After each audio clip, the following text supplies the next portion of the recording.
Assalamualaikum warahmatullahi wabarakatuh.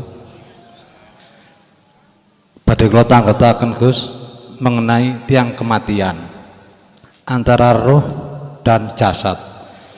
Menawi tiang sedo niku nek jasate kan kembali ke bumi, sedangkan rohnya itu kembali kepadanya, artinya kembali kepada Gusti Allah.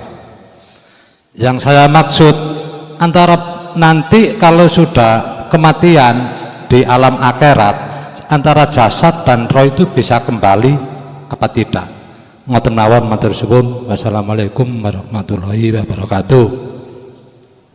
Assalamualaikum warahmatullahi wabarakatuh.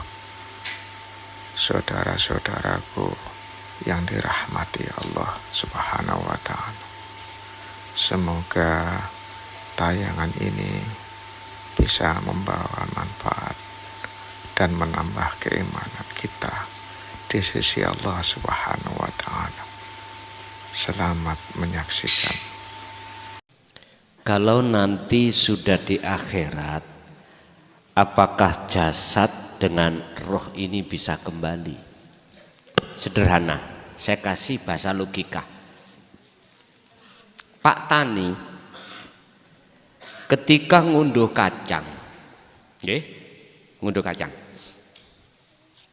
murih isine apa murih kulite? Isi nggih? Oke. Ketika isi itu ditanam lagi di lemah, nanti kulitnya muncul mboten? Wis paham? Ya wis paham ngoten toh.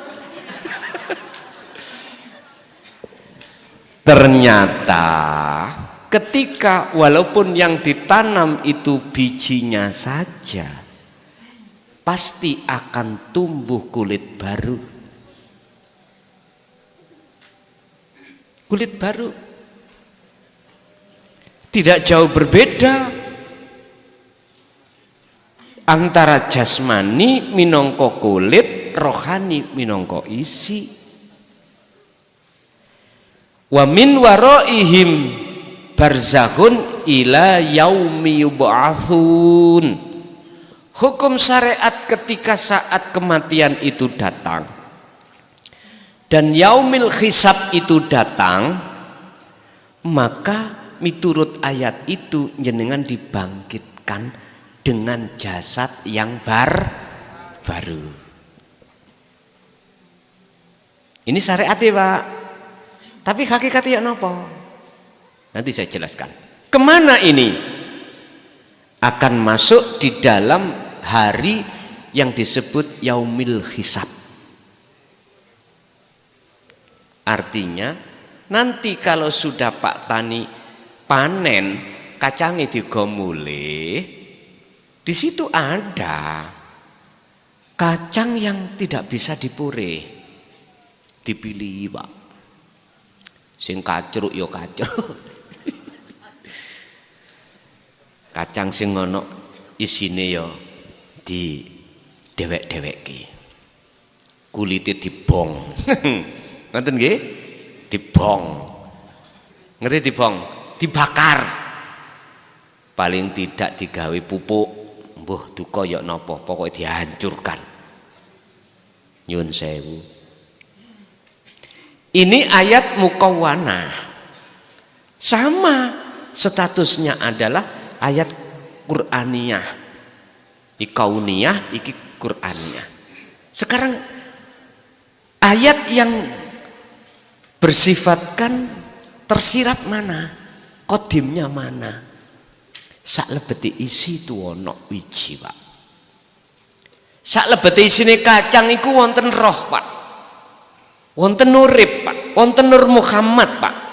Kalau tidak ada Nur Muhammad nggak mungkin akan bisa tumbuh. Sak jerone mani jenengan roh iku ada urip Pak. Kalau enggak mungkin bapak kayal-kayal ambek ibu terus dadi anak. Paham ya Mas Ula? Wis, hakikat ini. Kita di dunia ini loh. Laksana kita menjadi kacang yang bagaimana? Kita di dunia ini di barzah Pak. Asalnya kita kan negeri, asalnya kan surga. Ya toh? Ini bukan negeri kita, Pak. Dunia ini bukan alam kita. Dunia itu alame ulo, kadal, asu, pokoknya kewan. Alam kita, ruh iki aslinya surga. Alam kesucian. Tapi sejarah tidak bisa kita tutupi. Gara-gara Nabi Adam sudah dikasih peringatan oleh Allah, wala taqrabah hadhihi syajarah, jangan pernah kau Adam jikalau ingin terus di alam surga ini, jangan pernah kau mendekati pohon itu. Nggih, siap. Lah niki lho Pak, lakone dalang iku ono ae. Wis coba kesetiaane Adam tak uji nih. Iblis diceluk, iblisnya. Uduk. Dalem Gusti. Awakmu lek gak gelem sujud ta kok? Inggih. Saiki tak dadekne alat awakmu kanggo nguji Adam kesetiaane padaku. Jenengan sama. Jenengan kali kula sebagai roh. Dulu sudah dikatakan Al-A'raf 172. Alastu bi rabbikum, jenengan jawab qalu bala syahidna. Gak eling kula, ya mesti gak eling sampean. Oleh gak eling ben dielingno, ngoten lho, ben eling karepe ngoten. Ternyata jenengan ini pernah makrifat pada Allah. Ketika jenengan mau masuk atau detik-detik manjing akil balik, nafsu diceluk su, rini su. Kodong kuning tak ujine su. Ngoten. Terus bundi kudon setia ambek aku apa ambek awakmu. Oh mekaten, siap. Iblis nggih ngoten. Gudon Nabi Adam, Dam jadikan aku sebagai penasehatmu. Ngerti tak khuldi maknanya apa? Kekal. Jikalau kau tidak makan buah itu, kau tidak akan kekal di surga. Beda toh ambek dawi Allah. Adam, jikalau kau makan buah khuldi, kau tidak kekal di surga, kau tak usir ke dunia. Wis iki nggak bisa kita hilangkan Pak. Sejarah ini tertuang di dalam Al-Quran memang ngoten. Artinya satu sisi saya memandang iblis gak salah Pak, nafsu gak salah. Wa zuyyina lin-nasi hubbus syahawah. Loh jelas lah. Iblis itu diperintahkan Allah dadi hamba sing ngadang kala. Ngerti ngadang kala nggih? Menyesatkan. Diizini Allah. Iku bentuk iblis itu dapat rekom. Kita kan sudah diingatkan, nek kuwi melu iblis akibate ngene, nek melu aku akibate ngene, dadine ngene. Tapi mengapa saat itu Nabi Adam lupa? Tapi mengapa kita itu kok lupa? Ini persoalan nih. Lah sekarang diingatkan, liudhiruhu ala dini kulli, didatangkan Allah tentang dinu tauhid itu supaya kita tidak melupakan Allah, tidak lalai dari Allah. Nabi Adam yang ngono, fatalaqqa Adamu min rabbi kalimatin fataba alaihi, wajib hukumi jenenge Adam, Nabi Adam jikalau ingin kembali ke negeri asal, Adam ini wajib nerima kalimat. Kalimat inilah yang kumaksud dinu tauhid. Ajaran yang untuk membebaskan belenggunya nafsu dalam diri kita. Ternyata kita di dunia ini terbarzah, tenggelam. Cara bahasa nyun sewu Pak, hakikat bukan syariat. Ruhaniyah jenengan iki dadi ruhaniyah yang mati. Dikatakan mati, tidak tahu hidup. Yang sebenarnya Allah itu siapa? Biar enggak seperti itu Bapak Ibu, idfin wujudaka fi ardil khumul. Niki cara bahasa Ibnu Athaillah dalam kitab Hikam. Jikalau hatimu itu biar tidak mati, ruhaniyahmu itu tidak mati, tenggelamkan keakuanmu di dalam bumi kesunyian. Itulah bumi khumul, itulah bumi fana, Pak. Makanya jenengan gak boleh ngaku ada di situ. Setelah jenengan ini sudah mencapai keakuan Allah, inilah hari kebangkitan hakikati. Anda bangkit dari tidur yang panjang, Anda keluar dari belenggunya nafsu. Lah, siapa yang sudah mengalami hakikati hari kebangkitan seperti ini? Sayaquluna alladziina qalu udkhuluha bisalamin aminin. Malaikat itu gak wani Pak takok sampean sapa pangeranmu. Karena kita belum pernah mati kan. Coba mati lah. Nek mlebu alam terang bahasa syariat yo mesti bisa menjawab Allahu Rabbi. Itu pasti. Bahasane gelap yo gak iso. Jawab iku ra iso. Padahal tekan omah wis diwapalno, Pak. Ya.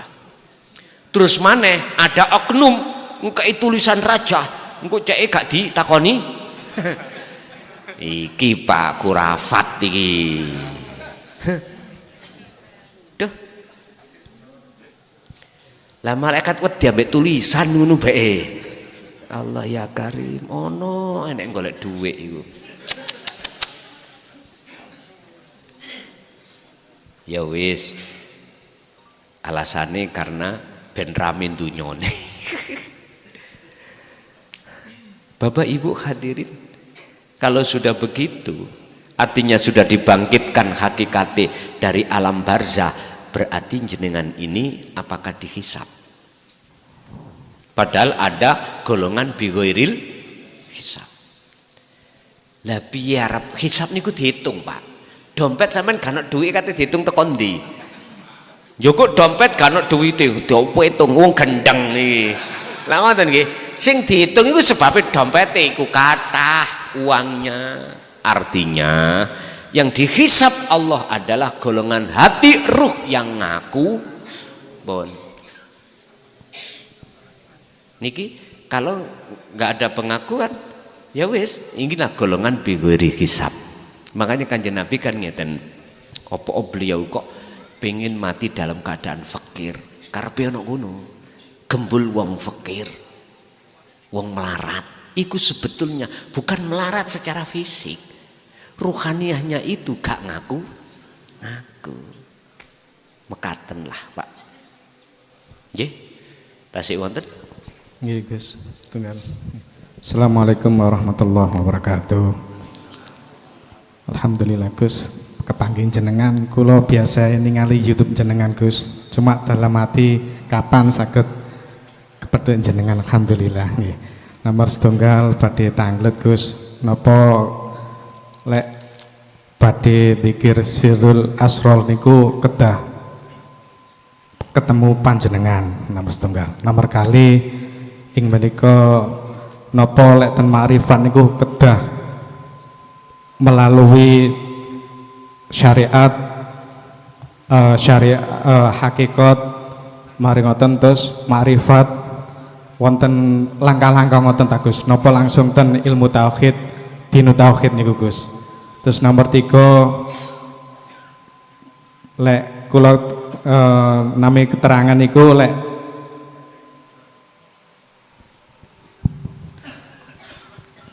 ketika manusia diciptakan itu kan sampun di napa ditakdirkan Allah nggih menika rezeki terus dados tiyang sae napa awon.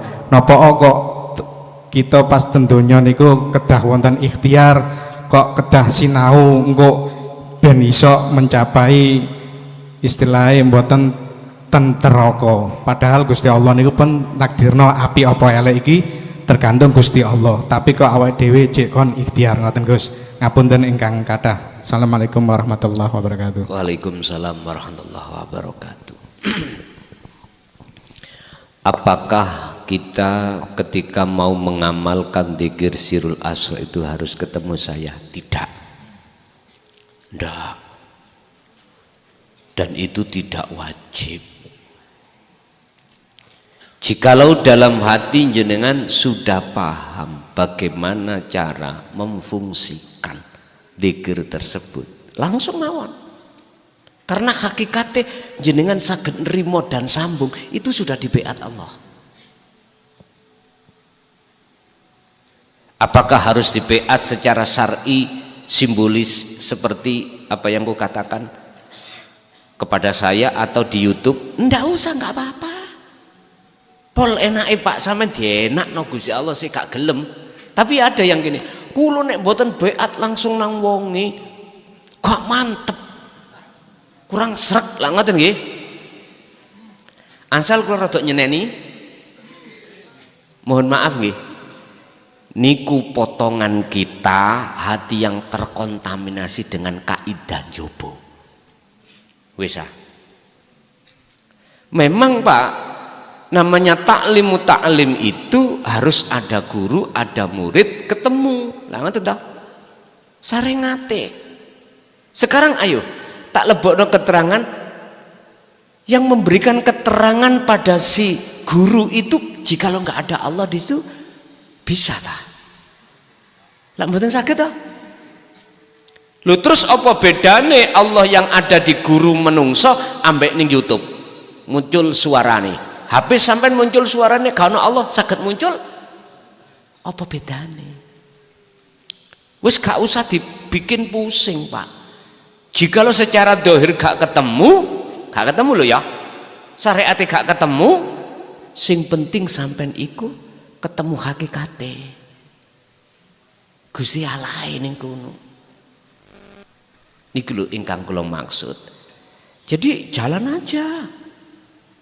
Bon, 1, 2. Apakah untuk mencapai tingkatan makrifat itu harus kita itu melakukan dulu tahapan-tahapan syariat, thariqat, hakikat, makrifat? Ngoten nggih. Pak nyun sewu. Jenengan gak krasa. Masalahnya gak diterangno. Sak temene syariat iku apa, thariqah itu apa? Kalau boleh saya katakan lewat konten ini, syariat itu adalah ilmu tentang masalah aturan fisik. Itu syariat. Mangan, makan diatur di dalam ilmu syariah. Bagaimana menurut orang Islam makan harus tangan kanan atau tangan kiri. Bagaimana aturannya diatur. Apapun. Sehingga di dalam syariat itu ada istilah ibadah itu macam 2, mahdoh dan ghairu mahdoh, murni dan tidak murni. Dan ini ada ilmunya. Ilmunya itulah Pak disebut syariah. Udah. Sekarang thariqah. Thariqah itu jalan, fasilitas yang tujuannya adalah untuk bertemu Allah. Contoh sholat. Nama sholat itu adalah thariqah. Jalan itu. Zakat jalan, poso jalan, ibadah murni semuanya nama itu adalah thariqah. Itu jalan. Jenengan pun dangkal thariqah itu yo yang itu loh, yang kumpulan-kumpulan itu. Kan wonten thariqah mutabaroh, ya tak? Tapi ironis kayak rebut-rebutan. Ake-akean pengikut, unggul-unggulan, gitu. Ngomong enggak tak jatosi ya men. Karena saya juga terlibat di situ dulu. Memang gitu. Mohon maaf, kami tidak bicara thariqah yang seperti itu. Kami bicara thariqah maksud jalan ini Allah memberikan fasilitas terhadap kita untuk bertemu Allah. Makanya jalan. Mana sih yang disebut hadza siratum mustaqim? Tolong dibuka surat Maryam 36. Innallaha rabbi wa rabbukum fa'buduh hadza sirat. Jalan Pak niki. Sirat boleh jenengan maknane thariqah. Kalau bahasa Jawa turuk. Kasar nggih. Iku bahasa Arab. Iku bahasa Arab, Pak. Bukan bahasa Jawa niku. Arab sampai Jawakno iku. Akhirnya saru. Turukun. Lah.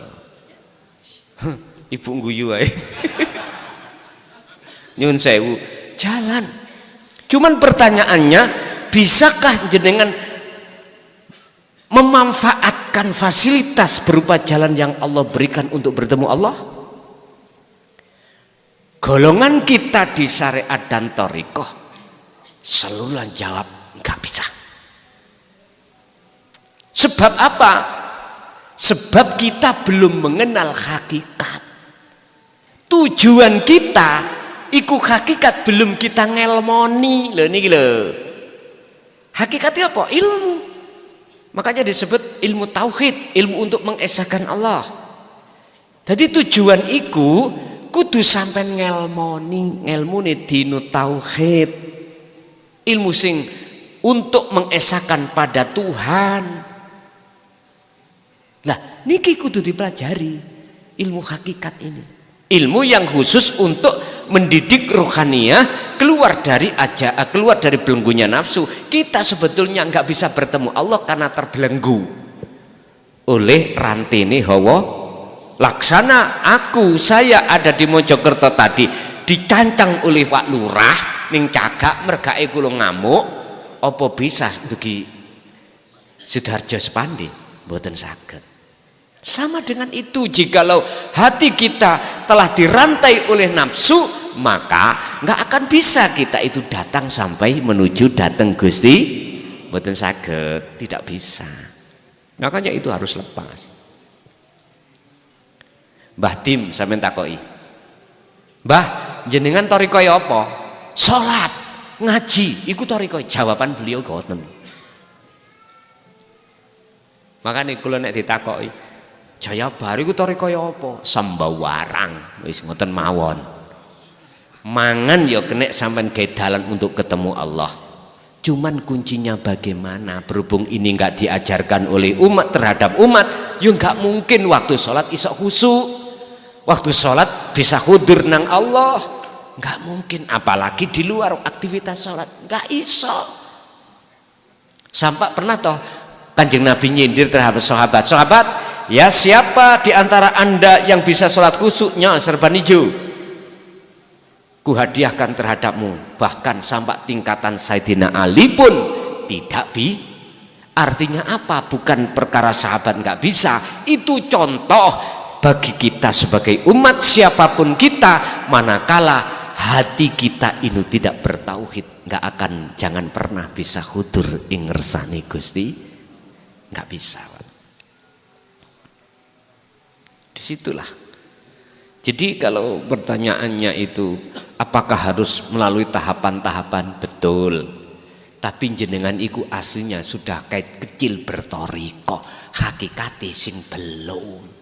Kalau tujuan ini sudah tahu, jenengan mesti akan memanfaatkan dalam sholat, dalam selain sholat itu bertemu Allah. Akhirnya dibawalah wasilah atau kunci alam musyahadah pertemuan itu. Tali khusus yang harus jenengan emban. Terus nyatane hakikat tujuan itu disebut makrifat, bertemu. Jenengan dari rumah pakai sepeda syariate, thariqah dalan terserah. Tujuan jenengan ngaji. Boso nyatane tujuan kalau sudah sampai di sini. Ya udah. Sederhana sebetulnya. Apakah harus saya mengikuti thariqah kumpulan-kumpulan? Terserah. Kula mboten ngalang-ngalangi, tapi saya katakan sejak kecil jenengan iku sampun berthariqah. Sanate mutasil, sholat itu mutasil enggak?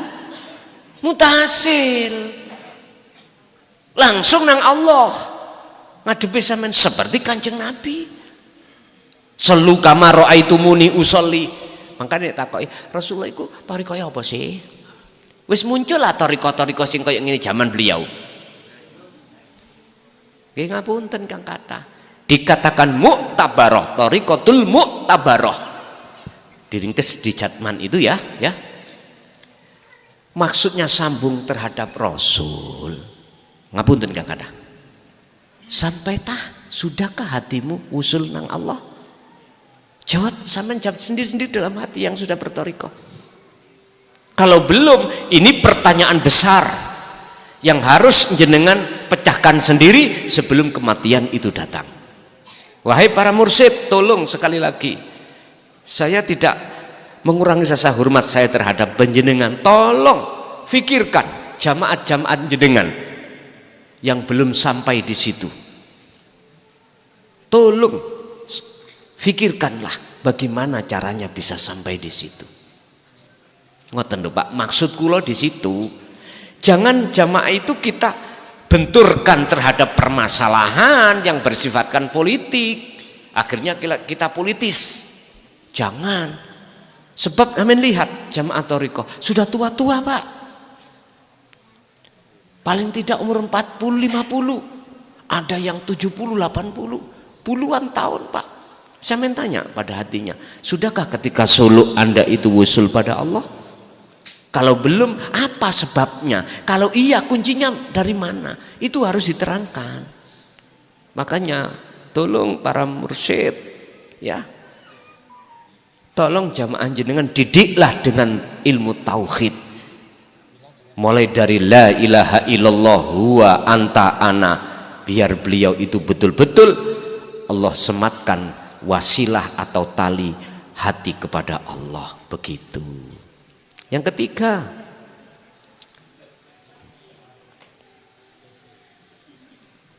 tentang masalah takdir. Kalau semuanya itu sudah ketetapan Allah sebagai sunnatullah, mengapa harus ada muncul ikhtiar? Usaha lah ngoten nggih. Jenengan harus memilah Pak antara dua hukum, syariat dan hakikat. Niki kudu sampean pilah. Mengapa harus ada ikhtiar? Karena di situ hukum terjadinya sebab musabab antara khalik dengan makhluk, antara makhluk dengan khalik. Artinya kita itu gegawan jasmani Pak, jasmani. Tapi di dalam Islam tidak hanya mendidik ikhtiar, mendidik tawakal juga. Setelah ikhtiar baru tawakal. Itu maksudnya apa sih? Supaya apa usaha ikhtiar yang katanya kita yang melakukan itu, setelah keputusan akhir Allah tidak sesuai dengan tujuan, itu biar jenengan gak muring. Berhubung tawakal, wa may yatawakkal 'alallah fahuwa hasbu, tidak diajarkan nggih mboten saged, mesti nggih medongkol ning ati. Wong Nabi Yunus saya ngoten kok, tinggalkan dakwah di tengah umat gara-gara beliau itu umat gak nerima, ditinggalkan Pak. Muncul bahasa ikhtiar usaha dari takholli Pak, dari pengakuan nafsu kita, munculnya ikhtiar usaha, sehingga seakan-akan wajib ikhtiar usaha itu miturut hakikat, tapi miturut syariat wajib. Tapi harus kita sadari siapa yang menggerakkan munculnya kita ikhtiar usaha. Kalau kita sadar dengan itu, maka apa mungkin Gusti Allah ikhtiar? Nah, gak mungkin toh. Disitulah nanti ketetapan sebagai sunnatullah Allah terhadap kita gak akan medongkol di situ. Kalau kita paham dan meresapi kehadiran wujudi Allah dalam diri kita ketika dikatakan ikhtiar, maka di situ los. Akhirnya apapun keputusan Allah, jenengan kalih kula sam'an wa ta'atan. Begitu. Nggih. Masih ada? Cukup? Nggih, suwe-suwe ya pegel lah namanya. Nggih. Nggih pun ngoten mawon Bapak Ibu sarana, oleh karena Allah dalam malam hari ini telah memberikan banyak ilmu terhadap kita, pengetahuan, estu harapan kita menjadi ilmu yang bermanfaat dan barokah terhadap diri kita sendiri dan keluarga kita ila yaumil qiyamah. Lahumul Fatihah.